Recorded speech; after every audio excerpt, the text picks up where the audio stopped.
Kapag binabanggit ang salitang paraiso, madalas pumapasok sa isipan natin ang luntiang kapaligiran, malalawak na pastulan at postcard-worthy na kabundukan ng New Zealand. Pero alam nyo ba na dito mismo sa Pangasinan, sa halagang 50 pesos na entrance fee, maaari na natin itong maranasan? Halina't pasyalan ang Hidden Paradise sa Bachelor East, Natividad, Pangasinan. Sa REBS Integrated Eco Farm, nature ang gamot sa pagod. Ang REBS Integrated Eco Farm po ay nakabase dito po sa Bachelor East, Natividad, Pangasinan. Bali nagsimula siya, parang nakilala siya strawberry farm yung nakilala sa social media. Mula noon, tuloy-tuloy na pumupunta yung mga bisita galing sa ibang lugar. Na-appreciate nila tong Natividad, lalong-lalo na tong background natin dito, itong Caraballo Mountains. Tampok dito ang mga thrilling activities tulad ng overnight camping. May horseback riding din para sa cowboy feels, tanaw ang ganda ng Caraballo Mountains. Archery at mini-golf para sa mga adventurous at chill swing. At bird feeding na perfect para sa mga chikiting at kids at heart. Mayroon silang iba't ibang klase ng ibon tulad ng gansa, bingala, kalapate, manok at ang cute na mga parot.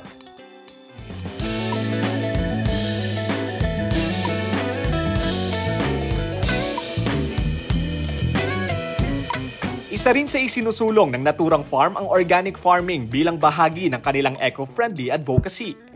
Pwede mong maranasan ang mamitas ng sariwang gulay at prutas. Sa Lakbay-Aral po, bilang learning site for agriculture, nakikita nila yung mga practices namin dito. So yun yung in-introduce namin sa kanila, sinishare namin kung ano yung mga pwede nilang matutunan. Mga students, different regions. Ang mga tanim namin dito yung pang pinakbet. Unang-una yung mga sili, okra, talong, tapos yung highland vegetables, carrots. Nag-try din kami ng patatas. Tapos sa mga lettuce, tapos ibang pang salad.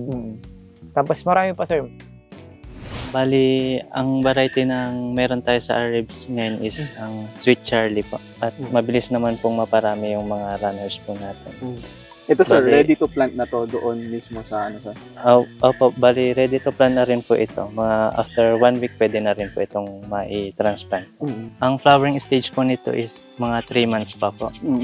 Pero sa ngayon, kailangan po muna nating patatagin mo yung stem po niya. Kaya pag sa yung mga unang bulaklak po niya is tatanggalin po muna para po mas matamis po yung magiging bunga niya. Sir, bukod sa strawberry sir, ano pang meron dito sa greenhouse po natin sir? Bali, dito po sa greenhouse po natin, dito po kami nagsiseed sowing ng mga buto-buto. Tsaka dito po rin po kami nagpaparami ng mga ano po nan. Ito po yung spring onion po, tsaka mga garlic chives po.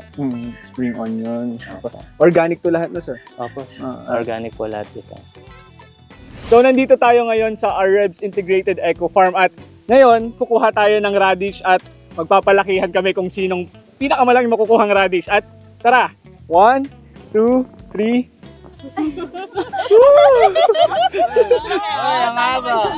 Bangking! Kaya kung pagod ka na sa hustle and bustle ng syudad, pwede kang mag-nature trip dito sa REBS Integrated Eco Farm para ma-refresh ang inyong grind o ika nga nila, bumalik sa kalikasan. Nature is nakakahil talaga. Bilang nagtatanim kami ng mga organic produce, siguro gusto kong makatulong sa mga may sakit ka, pwede ka mag-stay dito ng mga ilang days.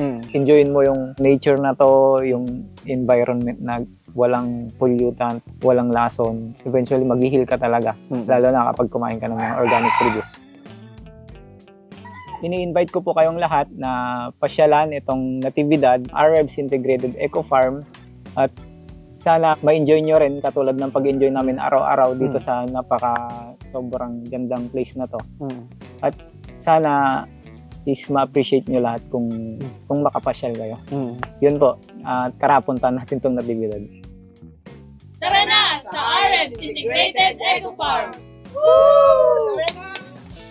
Lester Narag, Balitang, Solid North.